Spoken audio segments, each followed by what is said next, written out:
Hello and welcome to the Schwartz Advisors Report. I'm Emma Henderson from Aftermarket News, and today I'll be talking to Bruce Tartaglione. Now, Bruce, although you're very well known in the motor vehicle aftermarket, can you give the audience a brief overview of your career? Emma, yes, I can. It's hard to believe, but I'm well into my fourth decade in the automotive aftermarket. I started in my college days working in a warehouse not too far from where you grew up in Cleveland, Ohio.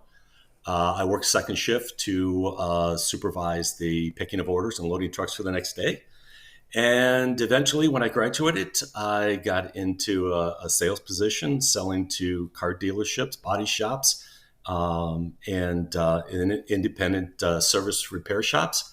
And that launched me into a sales career that lasted 35 years, mostly in senior level leadership levels with companies like Eklund Manufacturing, Standard Motor Products, United Components, Brake Parts Incorporated. After my tour with Brake Parts Incorporated, before I came on to Schwartz, I was engaged in a very large turnaround effort with a large aftermarket manufacturer, getting them ready for sale. And once that was completed, I had the invite from Mort Schwartz and Rick Schwartz to join Schwartz Advisors as a partner in 2019. Well, it sounds like you're a great fit for the Schwartz Advisors. Now, what do you do at the firm? You know, one of the great things I loved about coming to Schwartz Advisors, it allowed me the opportunity to leverage and use my 40 plus years of experience and relationships in the automotive aftermarket to really focus on the three pillars of expertise that Schwartz Advisors has. One is their advisory business. The second is their buy-side business. And the third is their sell-side business, which gives me the great opportunity to work with warehouse distributors, family-owned businesses, helping them develop strategic growth strategies and work with them on developing the end game for when they decide they want to exit the business. Every one of the 11 partners at Schwartz Advisors has been in the automotive aftermarket for multiple decades in major leadership roles. We've owned companies. We've been CFOs. We've been COOs, CMOs, COOs. So a wealth of knowledge and understanding of the business acumen in the aftermarket and what makes successful companies successful and what makes companies maybe falter a little bit. So a great knowledge in Schwartz Advisors. It's often said that you don't want to be the smartest person in the room. And when I'm at Schwartz Advisors, I'm certainly not the smartest person in the room. Well, successful companies start with that solid business plan and aggressive marketing strategy. Now, I'm not so sure you mentioned this. I'm not so sure anyone really gives real thought to a so-called end game. You mentioned this. Now, what do you mean by that? So there are two really important parts of the life of a business. It's when it's bought and when it's sold. And often when we're buying a business, it's very much like making a major investment. We do a lot of due diligence on financials for the past 3, 4, 5 years. We look at red flags. We look at the assets of the business, and we look at the equity of the opportunity. We look at the market complexities. We look at the competitive landscape for that business. And we look at potential growth opportunities before we buy the business. One of the things we really don't do is think about what is the end game? What happens when I want to exit the business? When we make a major investment, we're always thinking about our cost up front and how we get out of that investment. And one of the things that we don't do very well as business owners is start deciding what that end game is actually going to be once we decide to exit the business. Now, what about that exit strategy is part of an end game? So, really good question. And this is where people get hooked on a little bit. The end game is really the owner's objective of what he wants to do with the business. For example, does he want to pass it on to the next generation? Does he want to sell his business to a trusted employee or employees? Is he looking to sell the business to a competitor or one of the industry consolidators? Does the owner want to bring in a financial partner to help them with continue the growth strategies working forward? Those are all end games. The end game strategy is once you select what that objective is, once you've selected that end game, how do we get you there?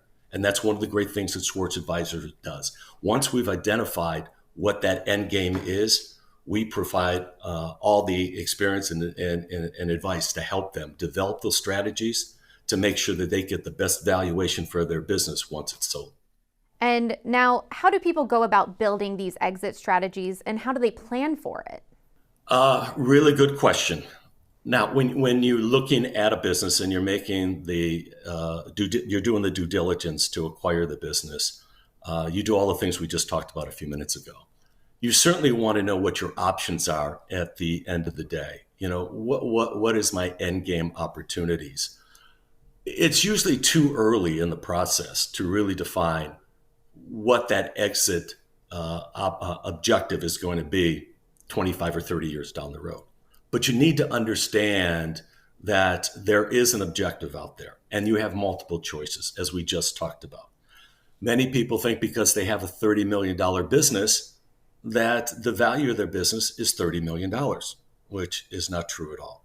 So we help them identify what the true valuation of their business is. And we actually do a due diligence looking at anywhere from 3 to 5 years of financials. We take a look at those financials and we look for maybe red flags, things that are keeping the equity of their business down, keeping their valuation down. Those things could be maybe dead inventory. It could be maybe high overhead and cost. It could be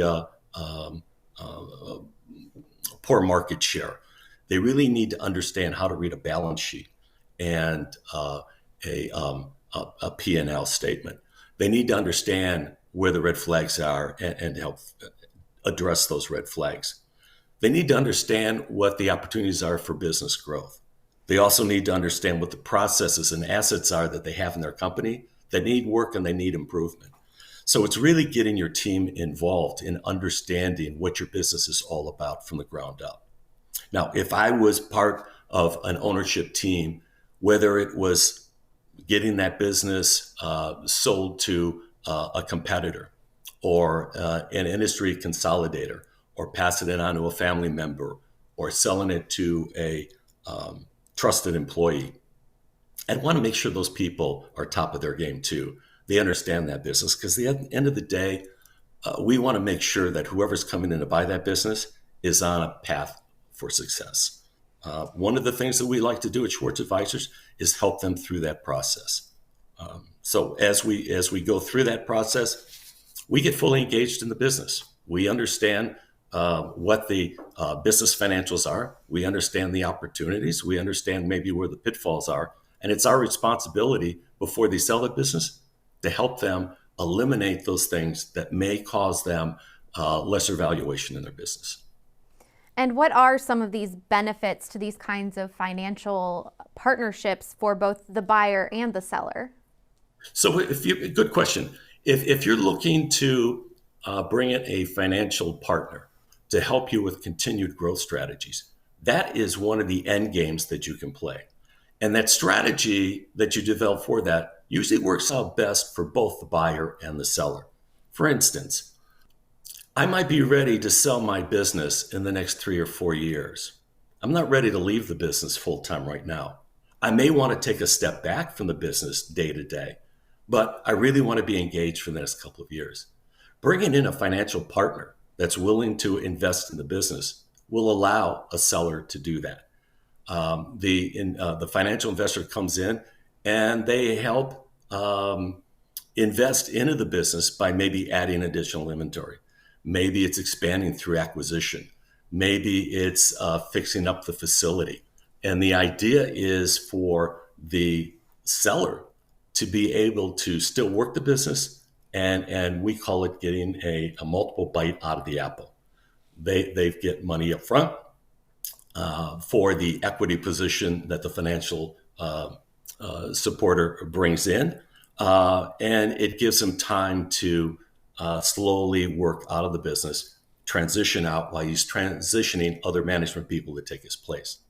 From a buyer's perspective, That gives them the opportunity to make minimal investment upfront, but continue to work with that company. And as the owner decides to step away from the business, they invest more money into the business. So it's a way for a buyer to gradually grow into the business, feel comfortable with the business, and actually invest into upgrades that takes that business to the next level.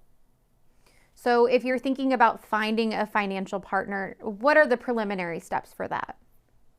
Well, first of all, it's very difficult to do on your own. Having a trusted advisor such as Schwartz Advisors is really, really a good idea. Schwartz Advisors works with multiple financial institutions. We work with private equity firms. We also have a close engagement and relationship with the industry consolidators. We know the players out there. We understand how to match up a seller's objectives with the objectives of a potential buyer. And we can build and bring that relationship in.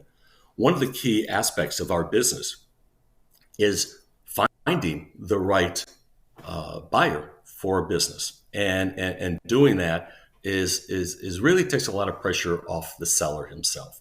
We don't expect the seller to know the financial bankers. We don't expect them to know the PE firms that are willing to make that investment in their business. So hiring somebody, a trusted advisor such as Schwartz Advisors, would be my first step. And for this, when is the best time to start thinking or planning for these things? All right, so Emma, that is a really good question. As I said earlier, we spend a lot of time when we're looking to make that investment upfront and doing the due diligence. It's important to understand when you're in those early stages of acquisition, knowing what those end game opportunities could be. But it's way too early in the process to really start trying to build a strategy. Business changes, the business environment changes, interest rates change, the competitive landscape could change, your labor force could change. There's too many factors that change to build that strategy too early in the process. But if I sat down one day and said, you know what, in 5 years, I think it's time to have an exit strategy. I need to have an end game. I need to have an end game strategy. That's the best time to do it, because then we can take a look at the business trends. We can forecast the potential for the business moving forward.